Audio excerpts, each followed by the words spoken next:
How 6 kids survived 15 months stranded on a desert island. The Lord of the Flies is a lie. William Golding's novel was fiction, but many people believed it was accurate. They believed boys would have behaved savagely without adults. This has become almost cliché in movies. Yet something similar happened in real life. It turned out very differently. It was June 1965. 6 Catholic boarding school students were bored.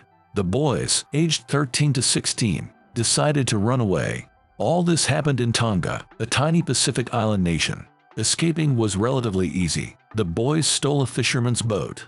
They didn't think their adventure through. No one thought to take a compass or map. They packed very little food and water. In fact, the boys had no real plan beyond mischief. Then they made a bad mistake. They all fell asleep. When they awoke, they were in the middle of a storm. The wind shredded their boat's sail. The rudder broke. The boys drifted in the ocean for 8 days. They survived by collecting rainwater in coconut shells. On day 8 of drifting aimlessly, they spotted an island. Otto was little more than a big rock sticking out of the ocean, but it was their only option. Today, it's considered uninhabitable, but the boys set up a small commune with a food garden. They hollowed out tree trunks to store rainwater. They had a gym, badminton courts, a chicken pen, and a permanent fire. The 6 boys agreed to work in teams of 2. They started and ended each day with song and prayer. They imposed timeouts when arguments arose. The boys even made a guitar out of driftwood and parts of their boat.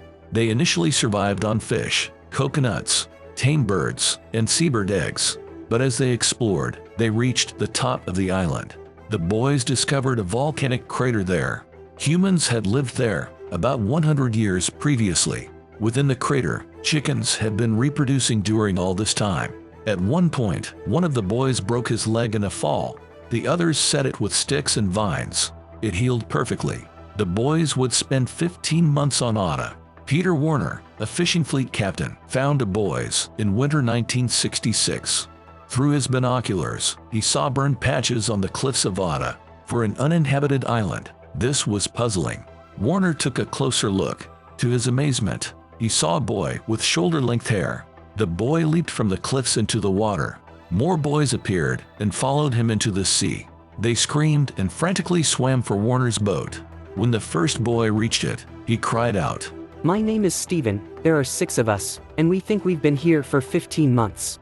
Warner took them back to Tonga. The island's entire population turned up to greet them. The boys had been gone for over a year. They were presumed dead. Funerals had been held for each of them. Everyone was overwhelmed with emotion. Warner resigned and bought a new ship.